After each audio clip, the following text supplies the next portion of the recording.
It's here. I can't wait. Let's go.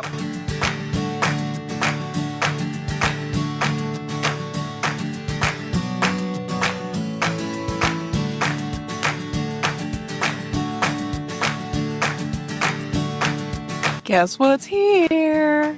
This might be one of my more anticipated books of the year. Also, side note, if you didn't know this, something with Amazon must have changed because this is my first pre-ordered Amazon book that I got the day the book was released, which there's been a few times I've been so excited about a book. I don't order it on Amazon because I want to get it at the bookstore the day it comes out. And evidently now you can get it on Amazon and get it the day it comes out. Maybe it's a fluke. I don't know, but I'm excited.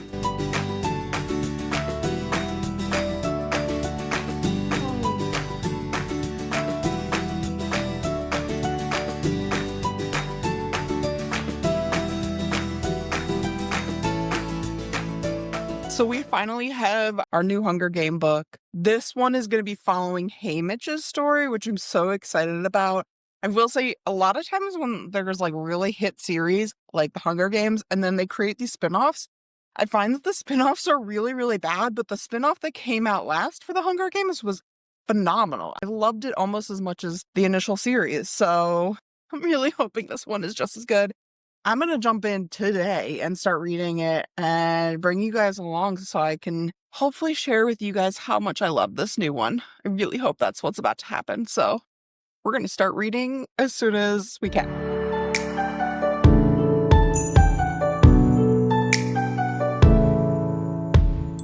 So when you're reading a book and you want to slow down because you want to enjoy it, that's what I'm feeling right now. But I have started officially. I'm 36 pages in and we just finished up The Reaping. So I felt like now was a good chance to update you. I will say what's interesting about this book going into it is we know what happened. If you've read the Hunger Games series, we know Haymitch makes it out alive. He is the winner. So really, we know the conclusion of the book. It's about the journey and how he got there. And so The Reaping was fascinating. So I'm a little conflicted about how much I want to tell you guys and not tell you guys. Obviously, the giant punchline of does he win? We know the answer to because of future books. But I will try to leave out some details just so that you guys can enjoy it as much as I am. So the first two chapters, you meet Haymitch, obviously. You also meet girlfriend Lenore Dove, and he's got a brother and a mom, so you kind of get to know his characters. They talk a little bit about the fact that even in District 12, there's the townies and then the poor group of people that live in the seam. And he is definitely very poor, not well off. Dad is gone, so it's just him, mom, and younger brother. Younger brother is too young to be in the Reaping at this time, so it's just him in the Reaping and obviously his girlfriend on the other side. And as we know from future books, this is a quarter quell, the 50th Hunger Games, which means it has an extra twist. So the twist on this game is that there's going to be double the contestants. So 2 boys are pulled, 2 girls are pulled. But it is fascinating. So they pull 2 girls' names, girlfriends say, phew. They pull 2 boys' names. His name isn't pulled. Obviously, I'm sitting here going, wait, but clearly he gets picked. What's going on? And so what happens is one of the boys whose name was picked decided to make a run for it, and his girlfriend gets involved. And so then the peacemakers are like, we're just going to kill Lenore then. So then Haymitch steps in to save his girlfriend. And so then, collectively, they just kind of go, you know what? You're a pain, so we're going to make you his replacement. And then the whole thing becomes a production. So they have to clean up the blood of the guy that was shot, and everyone's going to reset, and everyone's going to react again. And so this time when they pull out the names, they just happen to see Haymitch. So everyone there, including Haymitch and his family, knows that he was just picked because he stepped in. But he was not actually picked. It's all a farce, but played out on the screen as a farce. And then to make it get even worse, they call the names and it's time to go into the Capitol building to say their goodbyes. And one of the head peacekeepers is like, no, they've caused problems for us. No goodbyes for you. Head to the train. So then one of the people videotaping is like, but I need more footage. So they agree to allow the families to stay behind to reshoot their reactions. And the families are basically rewarded for making their reactions good. So this poor mother has to reenact her child getting picked twice on top of the initial time he was picked. And they're like telling her, cry a little bit, gasp louder. The younger brother is just like full on hysterics over this whole thing. And as their reward, they're allowed to hug for a minute. Hooray. So yeah, even though this is a story where we know the ending, I'm clearly going to have surprises along the way. So far, I'm liking it a lot. I'm not surprised. I am excited to see what happens as we get into now going to the Capitol and training and eventually starting the Hunger Games. I know when Peter and Katniss go in for their second Hunger Games, they are up against former winners. So they actually spent a lot of time watching footage from previous Hunger Games to get an idea of their competition. So they did mention a few things about Haymitch's game in that. So I do remember little bits and details of that. So I'm excited to find out what's going to happen to Haymitch and keep updating you guys along the way. All right. So it is later on in the day. Going to be heading to bed soon. Probably going to read more in bed, especially given how the last chapter ended. But we are now about a quarter of the way through. Am I still loving it? Absolutely. Right now, in terms of like sequence of events, they're at the training stage. So you're starting to meet people from the various districts that will be competing. What's unexpected and really fun is there's some surprise characters in here I didn't expect to see again. We know in the future, we know Haymitch won his games, and because of that, he is now the mentor to the people competing from District 12. So when Haymitch competes, there is no one to train them. So basically what happens for District 12 is people volunteer, which basically means those that are the second picks for their own districts, because they obviously are going to get their best ones first, become theirs. Like at one point he goes, so my team consists of Drusilla, who hates me, a mentor who is rooting for another team, and a couple of underclassmen, because only the seniors wanted to work with the other districts. And it's just like left, right, and center, you see the fact that like these are not their priority. District 12, very expendable. So at one point, one of their peacekeepers, like the policeman of this place, literally says in front of the contestants, after picking them up from like the parade of contestants, they were like, what do we do now? And his response was, no one cares about 12, especially you. Get these brats chained up and to the stables. My job is done here. Like, this is how they're talked about. And that's the other thing that's interesting is we see in like Snow's Rising versus Katniss, like that's kind of the range we're looking at. Like they're treated like celebrities. They are given 5-star dining in Katniss's games. Like everything is just elite and exquisite. Whereas when you go all the way back to Snow, it's the exact opposite. Like people are literally starving, just waiting for the games. This is a true middle ground. In fact, they said like this is the first year where they had their own apartments. In previous years, they'd all been in like a bunkhouse during training. And like training and like their makeovers and all this stuff are actually happening in the gymnasium of the gym that Snow was a school student of many, many years ago. But you can tell that it's on the way in that direction. Here, they're treated like prisoners. Like they are shackled all the time until it kind of gets into training. Not trusted. Like now that they're in training, they have like different stations, like in the future. And so they'll go to the knife station and there's like a basket of knives, but only one can be held at a time. And like once it's thrown, someone else goes and gathers it and puts it back in the basket. And then the next person. So it's like everything's really safeguarded. They're like really not trusting of these like contestants. I don't know if it's like fear that they're going to revolt or fear that they're going to use it to attack another contestant, which without giving away too much, that's already happened. Like things are already changing in terms of who's competing. We'll just put it there. The other thing that I find very interesting is you learn 25 years later when it's Katniss and Peter that like they kind of trigger the spark for this revolution and going against the Capitol. So in my mind, the revolution's 25 years away. So that's not happening here. I couldn't be more wrong. Learn a little bit about Haymitch's girlfriend, and from the sounds of it, she's actually taken physical actions to go against the Capitol. And there's this one quote. So she's a musician and was asked to play. They were asked to play at the commander's party. And so she was kind of like, no, I don't want to do that for her. And her mom was like, isn't this a way that you can connect? And she says, music can bridge a better understanding between people because most everybody loves a good tune. Lenore, the girlfriend, most everybody loves breathing too. And where did that get us? So like, you can just see like she is not pro-capital to say the least, but like clearly there is very open protests going on. And then actually, it's really interesting because their mentors sit down with Haymitch and the other people in his district, which remember, because of the quarter quill, there's 4 people competing in his district. I'm strategically not saying who their mentors are. They are people you know. But their mentors are like, when we first started mentoring, we always ask people like, what is your goal? And their goal is to say to live.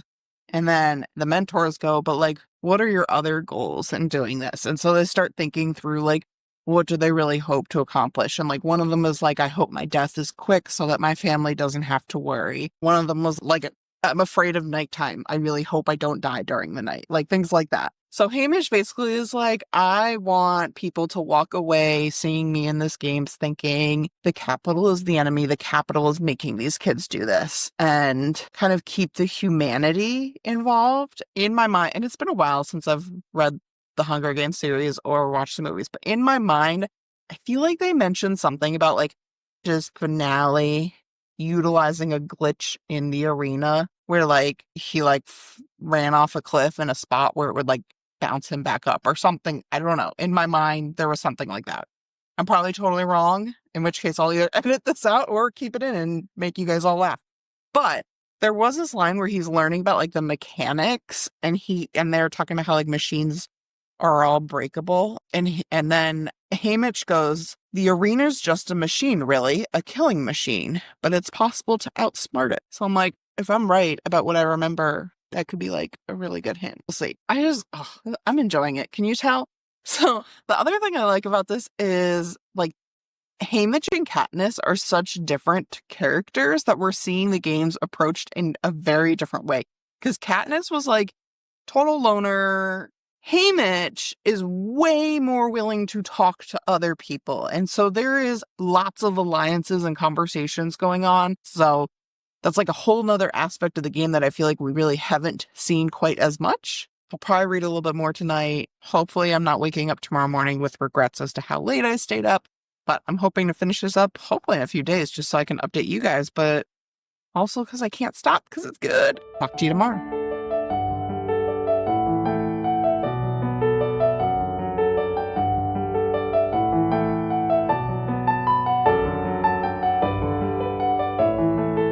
So, next day, we are now right about at the 50% mark. The games have not started. There is a lot of time building up to the games in this book. We just finished the interviews, and Snow is playing some of his same old games that he played with Katniss in the later series.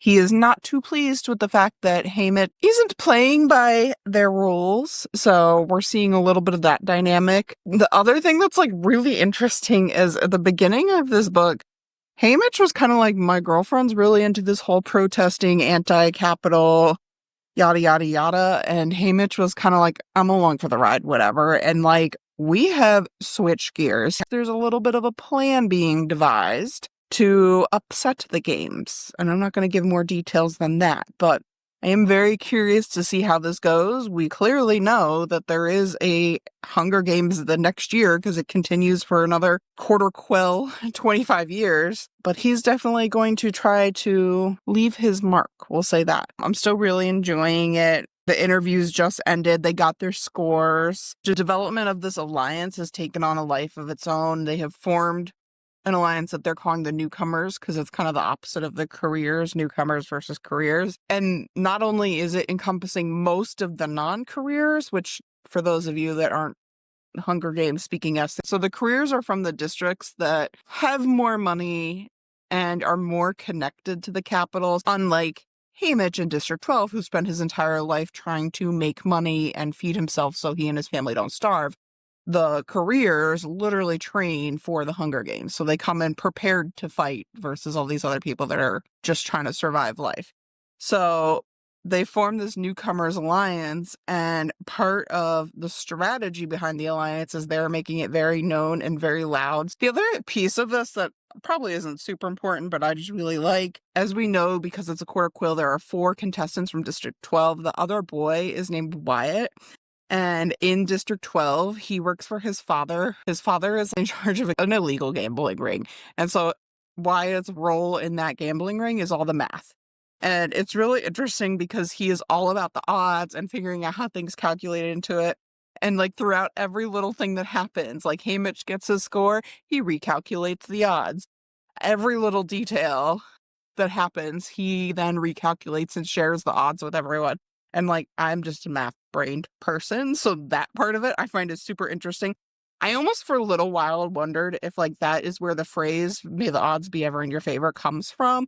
But just in a recent chapter, they talked about how that actually came from, I believe, the first quarter quill, where like the final person said that phrase and it kind of got coined and said over again. So it was the first quarter quill, and evidently that was a huge turning point. That's when arenas started happening. That's when the parade of the people beforehand started happening. A lot of people are pointing to the first quarter quill as the turning point. Like that is when it became entertainment, not punishment. And so that the history behind that gets discussed a little bit. And of course, in the back of my mind, I'm like, cool, now I want a book from the first quarter quill. Let's do that. We'll see.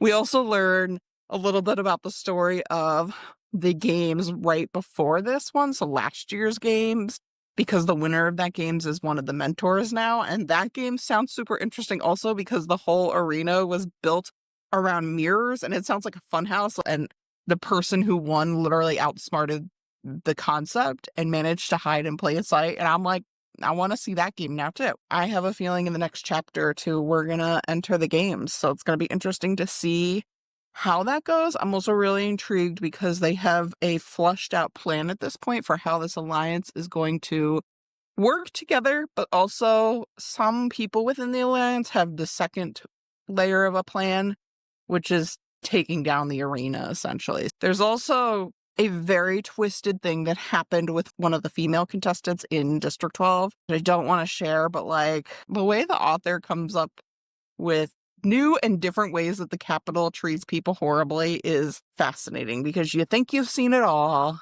and then they introduce more elements where you're like, God, like you'd stoop that far. I'm so surprised that even though this book falls 25 plus years after the first and 25 years before the next, there's just so many little like ties together and people where you see the connections, and it's a lot of fun puzzling through it. So on to the next chapter. So we're at the next day, and I don't know, 2/3 of the way through at this point. So we are now into the games at last. I will say I was surprised at how long it took to get to the games. Like you're not in the game until past the 50% mark. And if you had told me that before I read it, I would have been like, I don't like that. I want to see more of the game.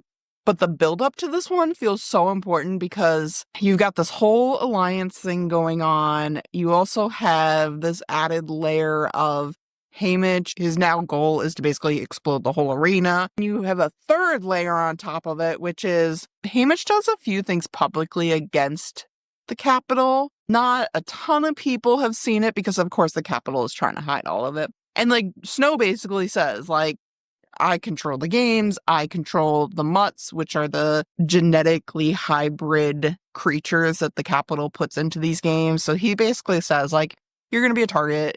There's no way you're walking out of this. The game is rigged against you. So now going into the games, Hamish has all these layers where he's like, 1, I want to take down the Capitol. 2, I like this newcomers alliance. But 3, I know I'm a target. So he pulls away from the alliance and he's kind of like, if you guys are with me, you are going to be targeted. So don't be with me. The games kicks off, and like every game, there's a bloodbath at the cornucopia. He isn't part of it, but he hears the cannons go off. And then as the games work, when you hear the cannons go off, you know people have died, but you don't know who until the end of the night when they project the names up on the screen. And so like you hear his reaction and him like hoping that the people from his district are safe and hoping that the people he's aligned to are safe. But like also he's alone. There haven't been a ton of like super surprising twists within the games like so far. The actual game feels pretty standard. 1/3 left. It is Friday, thank God. So over the next day, I'm guessing I finish this because now I actually have time to read, and then I'll let you guys know the final results. That feels like the 5-star, so we'll see. I'm enjoying this. I'm enjoying it so much. I'm like, I know I need to pause and update you guys, but also I just want to read. I've got about 70 pages left. We are still in the thick of the games. They are down to a final 3. I'm not going to give away who the final 3 is because we all know who wins, but you don't know how they get there. So I'm going to keep it that way. But I think what's most shocking to me is how much anti-capital this is. And it so is. And it's very cryptic. So like you kind of have to puzzle through because none of them can sit back and be like, yeah, we're anti-capital because everyone's listening constantly. Newest subtext is this idea of creating their poster, which is they talk about how, like, the games is just the games, and after the games, it's all the aftermath of the games. It's dealing with the depression of those that have lost people. It's dealing with the fact that if you do win, you have to look at all the fallen people that got you to that win. So they talk about this idea of, like, painting your poster with other people's blood, and what do you want that poster to say? Like, the subtext being that we want that poster to be not pro-capital, that we don't want them to be able to look back at this games and be like, well, here's our winner. Let's make it so they can't use whoever wins, whoever loses, the blood of those that have fallen to continue to propaganda the games.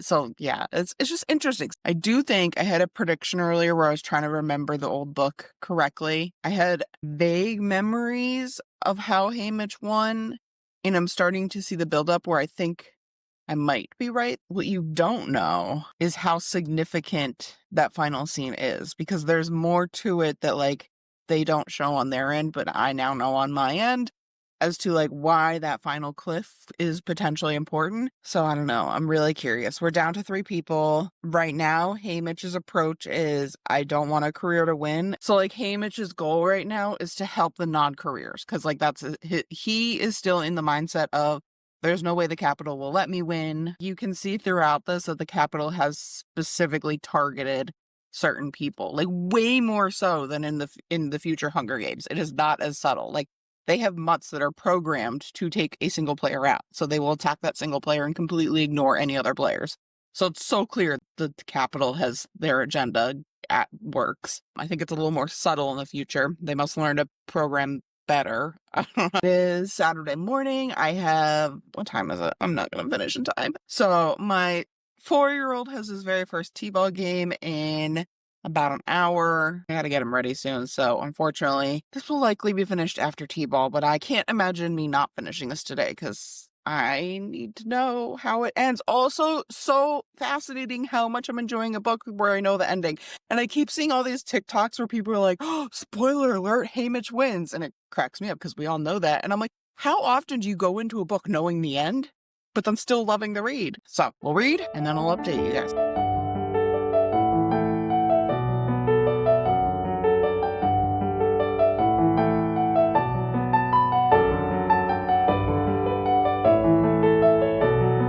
So Haymitch just figured something out, and he goes, I have one final opportunity to ruin the games in a way the Capitol can't conceal. Oh, it's gonna be good.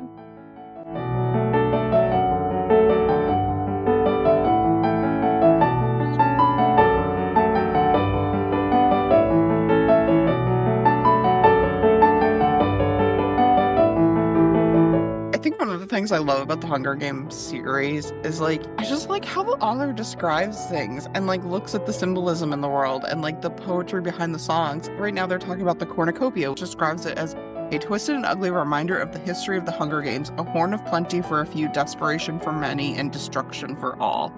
It's a good quote.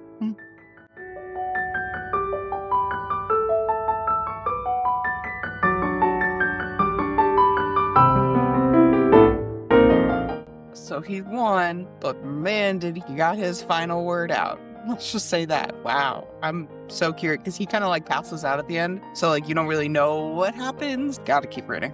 There's going to be aftermath for sure.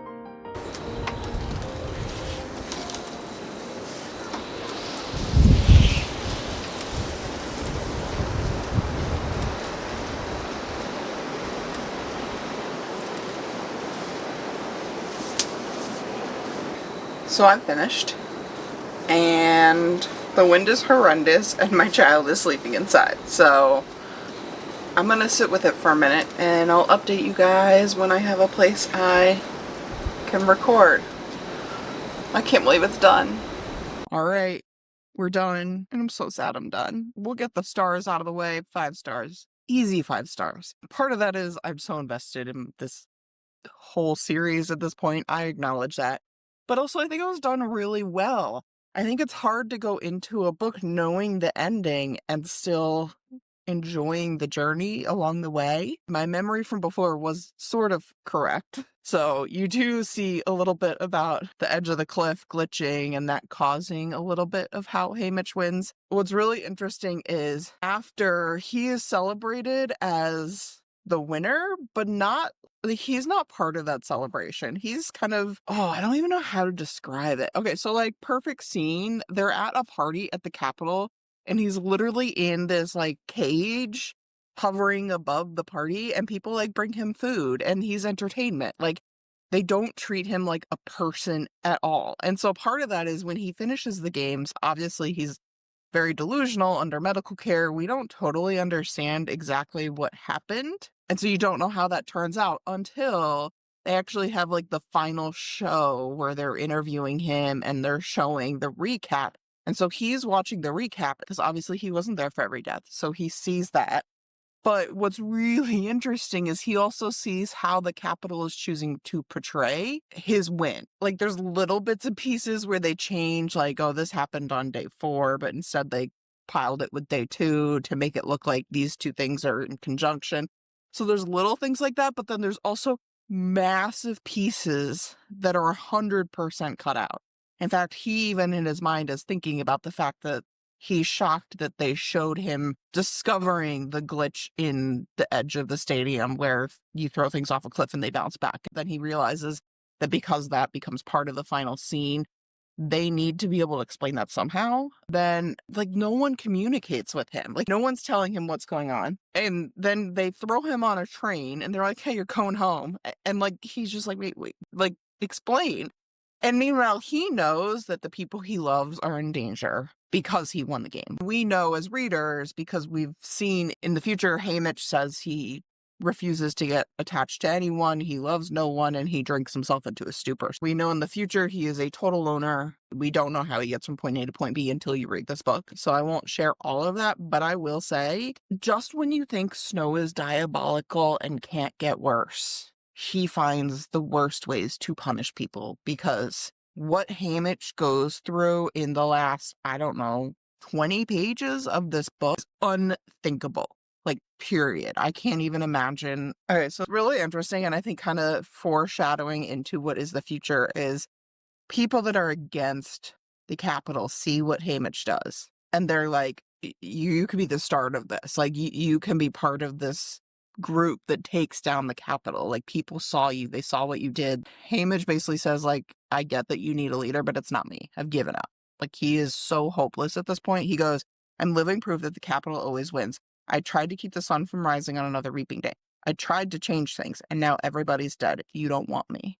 And you just see this, like, despair that hits him. But also in the back of our mind, we're like, it's Katniss. That's who they're talking about. They're saying they need a Katniss. I do think there was less of an impact of his actions compared to what we see with, like, the berries at the end of the Hunger Games. So, like, I don't want to, like, turn this into if Haymitch had stepped up in that moment, you could have avoided many years of bloodbath. It feels different. Like, even just like the tours among the districts, they're not heroes. They're still treating him like garbage entertainment. So I think that's kind of the big shift is from this book up until you get to, well, our next quarter quill, somewhere in there, the way the contestants are treated and worship changes, because they become more connected to who they are as people. They aren't handcuffed and shackled. So while the book kind of ends with, like, we need you to be our leader, and he's like, I'm going to go drink myself into a stupor, I also see that the author just puts a ton of layers into how the games are portrayed, how people are taking in the games, and how that's going to impact things down the line. And it's so good.